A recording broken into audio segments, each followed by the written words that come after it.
Well, he is the part of a reality TV show, a business guru. He is known to cable TV audiences as the Prophet. But a local businesswoman claims his firm used unlawful tactics in an attempt to destroy her own well-known local company.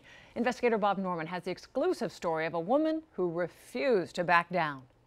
My name is Marcus Lemonis. On the CNBC reality show The Prophet, Marcus Lemonis is portrayed as a business fixer, someone who invests in dying companies to bring them back to life. I see him as a monster.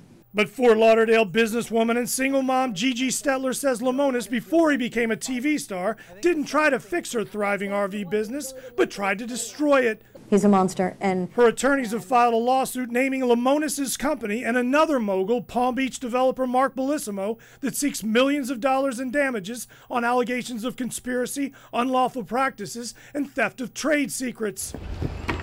Stetler's story begins here at the famed Winter Equestrian Festival in Wellington, where she both rode and built an RV campground. We had just done over $20 million in sales in '07. We were on fire. Her company, RV Sales of Broward, was thriving. Then, so I got a call from Marcus Lemonis. Before The Prophet, Lemonis' claim to fame was his own RV business, Camping World, which became the largest in the country. There's like too many decisions for you to make. She said he wanted to join her in business. And I, kindly said no thank you. And then just stuff started happening to me. She said she didn't know it then, but Lemonis had started dealing with Bellissimo, the owner of the Winter Equestrian Festival, where she leased her campground and had a sponsorship deal. She said Bellissimo made an unexpected request. He asked me for basically my whole business plan to figure and determine what he wanted to charge me. She said she supplied the info, including a full customer list, and just days later, Bellissimo gave her the bad news. He calls me on the phone. I signed a contract with Camping World. We no longer need your services. So I'm like, what?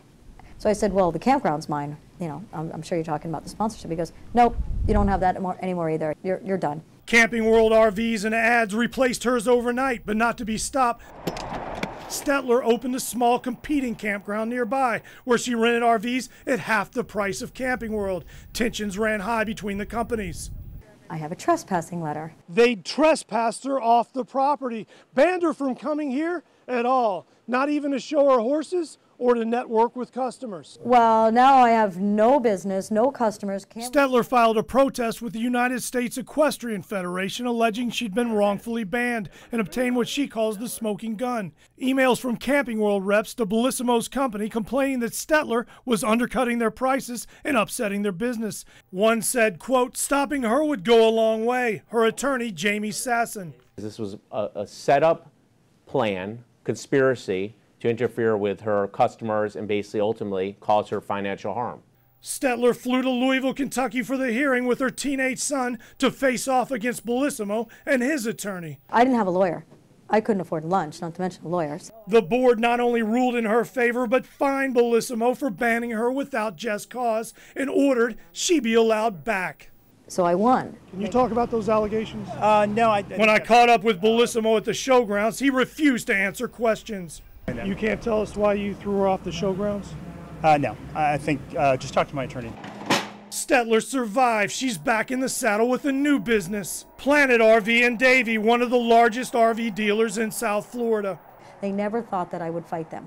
They thought I would just pack my little bags and go home, and cry. In Wellington, Bob Norman, Local 10 News.